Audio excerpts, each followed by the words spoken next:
What's going on, everybody? Welcome back to Gotta Get Back, the Samurai Jack in Review, Season 1, Episode 12. I'm your host, Kyle, guys. Welcome to Project Potter. This is my review channel, and we are doing a recap, favorite scene, a favorite character, a score, and some Jack facts if there are any. Okay, guys, so this one starts out in a club. As we've seen a few kind of a recurring theme lately, whether it's a club or a forest or whatever it is, it's kind of like just another place that Jack is going through here. But this is like a fancy club. There's a lot of like nicely dressed people in here. And there's like kind of these mobsters that sit down at the bar, and they're up to no good there. The barkeep is kind of like polishing this glass and looking at them suspiciously. But, the one guy like takes out a letter and puts down the letter. The barkeep goes down and reads it, and then there's an announcement that's made. This like singer comes out, and it's like this beautiful tone, and this weird guy playing the piano where he's like a severe case of scoliosis. She starts singing, and then there's like a few gangsters that are sitting down, and these like almost like the skeleton guys. There's the curtain thrown over them, but then they start just unloading like rounds on there. It looks like Aku's minions, and Jack is there, of course, to save the day. This one guy's got like a flamethrower on his back, and he's firing at Jack, but Jack takes him down, and he takes those guys out, and then it's like the gangsters who come and save him. And then the mob boss are all like really short, and he's like, yeah, see, leave Jack alone, see, yeah. It's really funny. It's like really cliche. But basically Jack works with these gangsters the rest of the way. But the mob boss introduces them in no particular order to these guys behind me. So it's the mob boss, and then it's Mr. Pibbles, Mr. Shine, Stitches, and then the singer was Lula Lily White. But yeah, they're all chilling here, and it's funny because they're like, yeah, Jackie, you got to work for us, boy, okay? And they're like, oh, okay, and they want to keep working with them, but they're like, oh, he's like, Jack's like, what do you guys do here? And he's like, Stitches, you want to tell him? And Stitches is like, we fix things, you know what I mean? And Jack is like, I don't catch your drift. And basically they're telling him like, oh yeah, we get the money to go where it needs to go and things like that. And he's like, you're organized crime? And he's like, yes. And he's like, we work for the big boss. And he's like, a coup. And he's like, yeah, you want to be part of our gang, Jackie? And he's like, would I get to meet a coup? And he's like, yeah. And he's like, oh yeah, I'm going to be part of this. So Jack is going to work with the gangsters so that he gets to meet a coup. It's a brilliant plan. But they're like, listen, Jackie, you got to do one job for us, Jackie. Okay, you got to do one job for us. They're like, one of these guys, he hasn't been paying, you see, and, we're going to send him a little parting gift. And there's like this scene where Jack's riding a bike in the rain, and he's got like a little present. This turns out to be a bomb, and he's like, all right, Jackie, you're going to go there, and you're going to tell him this line. See, you're going to tell him, that you got to give him this and, thank him for all his hard work, whatever. And there's all these little kittens and these little dogs in these cages, and he's like defending the animals or whatever. And it's really cool because the mob boss is like talking over the scene of Jack, and it's really well the way they like mix it up. It reminds me of like an Ant-Man where Luis is talking to like over any of the scenes there, and it's like any of the other characters are talking, but it's the narrator's voice. So that was cool. So he goes in there, and basically it shows like Jack giving the bomb and the building blowing up. And they're like, oh, Jackie, how'd it go? Hey? And he's like, it went exactly as you planned. He's like, I told him exactly what I want. And like, as he's telling him this, we're seeing what really happened, which is that Jack gave him the present, then realized, like, told him that it was a bomb. The guy opened it. He's like, oh my God. And then he took all of the animals, and there's like a floorboard that's loose or whatever. And they actually escape underneath the dock in a boat. And then Jack leaves. So like, it just blows up the building, but he's like, you won't have to worry about that any longer. He's like, there should be consequences for like people lying or whatever. And Jack is like, oh, cool. And that's the only thing he needs to do. And now he's in it. And there's a shot where it pans up, and it's Jack in a slick suit. And he's like, hey, boys, meet Jackie the Blade. And Jackie the Blade is a dope ass nickname, let me tell you. Jack looks dope. He's in like a suit. And he's like a really thin figure, but basically they go through this plan. They're like, hey, listen, Jackie. And they're like, we got 3 elements we got to fight here. There's like this convoluted plan where they're like, we got to get this crystal for the big boss for a coup.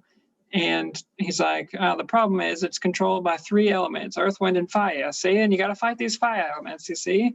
And Jack is like, all right, no problem. They're like, okay, once you get like the crystal is guarded by the three elements, earth, wind, and fire.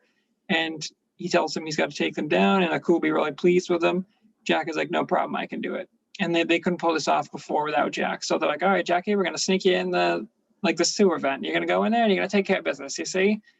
And there's like a convenient ladder. Jack goes in there. He's like, swims through the sewer. It's pretty gross, but he eventually surfaces right up to the crystal, and he goes to take the crystal. And of course, the elements are activated. So the fire, the earth, and the water element are activated, and like the cave around it, whatever, collapses. So like he's trapped in there, and the water evaporates. So it's really cool.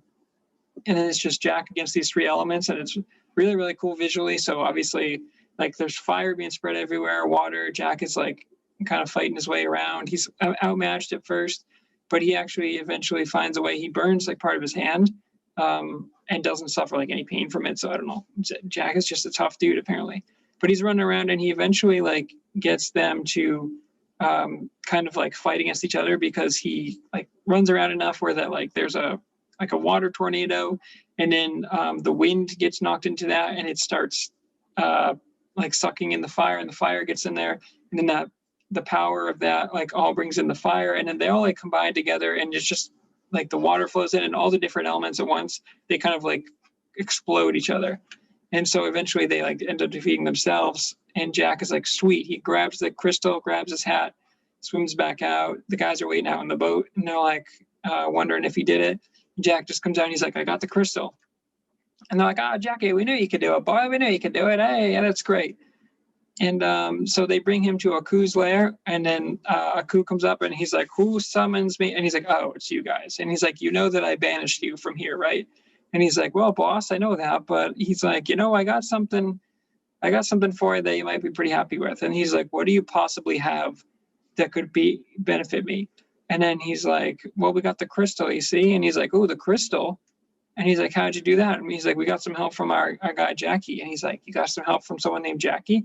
And then Jack steps in, and he's like, actually, it's Jack. And Aku's like, what? And it's like, oh, shit. And Jack runs at him, and he's like, I will take you down, Aku. Or he's like, why is Jackie boy trying to fight the big boss? And he's like, I don't know, but we should probably save Jack before he like ends up being no more. And so there's a really cool like brief fight with Jack where he's running around with a sword in his suit still. Aku shapeshifts a couple different times into like this huge venomous snake, and he kind of hits him. Jack gets scratched on the back, but then he's like he turns into like this. I think he stays the snake. I don't know, but basically Aku shapeshifts a couple times. He actually ends up eating Jack, and then Jack like cuts through, and he gets some really good blows in there. Aku is like, the sword, and then Aku is like really weak on the ground. And then Jack has his sword raised up like he did in the pilot, and he's like, there's going to be no magic tricks that save you this time, Aku. And right when he's about to finish Aku off, he gets clocked over the head by one of the gangsters, and he gets knocked out. And Jack wakes up, and he's like, Aku. He's like, what's going on? What happened? And they're like, Jack, you were fighting, and we saved your life. And he's like, oh, my God, you guys are so dumb. He's like, how could you? I was just about to defeat Aku. And then they're like, nah, dude, you were going to die. And he's like, nah, bro, I was going to win. And so he's super mad at them, and he's like, I can't believe it. And they're like, what did you do with the crystal? And well, he's like, I still have the crystal, but he's like, here you go. I need to keep finding Aku. I need to continue my journey. And he's like, here's the crystal. I think you guys can do good with it. And they're like, yeah, Jack, we want to make right. We're sorry we betrayed you. Like, we're gonna do what's right. And he's like, okay, good. He's like, I think the life of good will do you guys, or I think like you guys are heading towards the right path, and I think you'll do better as opposed to doing criminal deeds. And he's like, yeah, absolutely. And then he winks at the camera, and then the final scene is like them like selling the crystal controls all water in the world. And so they use it to sell water like on the black market, because no one else can control. They control all the water. They have a monopoly on the water basically. And it's like, oh man, what a bunch of scumbags. But that's how the episode ends. Okay, guys, for a magic sword for this one, it's got to be the Gangsters. And I'm going to repeat their names again because they were pretty good. It's the boss. It's Mr. Pibbles, Mr. Shine, and Stitches. And those are all just great names. And they were all really funny. And they all had like these typical accents like, yeah, see, yeah. And he's like, yeah, boss, I put him down. whatever. Like, but they were all good. They made me laugh. I thought that episode was pretty funny. And I'm a big fan of like those gangster movies of like the Goodfellas of the world and stuff like that. So we'll get into that in a little bit with Jack Facts. But yeah, the Gangsters were a really good change of pace there. And it's once again another thing of Jack not getting a coup. But this is the first time that like Jack has taken a chance and it worked out for him, where like he got to a coup finally in person, and like he got to his lair and he was so close to knock him down. And then obviously got knocked out. So, but the Gangsters for me are the magic sword for this week. A portal in time, guys. It's got to be that scene where Jack's fighting the Earth, Wind, and Fire. It's so cool, the different elements and like the way the environment changes, and then like the way they're coming together. And Jack's like ties flipping around because it's so windy, and he's like holding onto the wall for dear life. He's trying not to get sucked in, and then like the elements take care of themselves. And it's really, really cool. And just the way like his hand gets burned, he's running around, he's avoiding the fire and the water, and that whole sequence I think was awesome. So that was my my portal in time for this week. For a score for this one, I'm going to give it an 8-1. It was a solid episode. I enjoyed it. I like that we get to see a little bit of payoff of the coup there. And, you know, Jack being so close and then just being foiled again. It's like they thought they were saving Jack, but they really just were like ruining his life. And so Jack just continues his journey. I guess I don't know why he couldn't just go back to a coup's lair, because now you assume he knows where it is, but Jack is like, I got to keep going. But yeah, the Gangsters brought a whole bunch of personality. It was great to see. It was super cliche, like gangster characters there, but I really liked kind of how that played out. And I just enjoyed the episode overall. I like the style, the old like noir style, and the fact that it mixes with modern, the fact that they had Jack kind of helping out. I wish they kind of gave him more duties beforehand, just instead of just like the one pet owner. I wish they had him go on like a bunch of different jobs, but considering the time they did, I liked what Gendy did in this episode for sure. Okay, guys, for Jack Facts, we have a few of this one. So I kind of mentioned this before, but Jack Facts here, this episode is similar to kind of 3 films that this was based off of, 3 gangster films. Dick Tracy in 1990, Goodfellas in 1990, and Reservoir Dogs in 1992. You know, these are all dealing with gangsters here, and one of the gangsters has a striking resemblance to Michael Madsen, who portrayed Vic Vega / Mr. Blonde in Reservoir Dogs. The gangsters in this episode are also given nicknames, such as Knuckles and Mr. Pibbles, which I talked about. And then in order to hide their identities, this is similar to Reservoir Dogs, where the 6 of the film's protagonists are given colored-based nicknames such as Mr. Pink and Mr. White, so that they don't get caught by the police. So they're hiding, they have an alias to kind of hide their real name. One gangster in the episode, Mr. Pibbles, asked for a better name, just like in Reservoir Dogs where Mr. Pink did that. So that's cool. Reservoir Dogs is a Quentin Tarantino movie. I love Quentin, so obviously Gendy does too.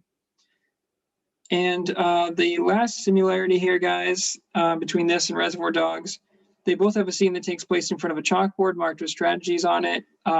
It was a bald mob boss giving instructions to a nicknamed henchman in the job that they're about to pull.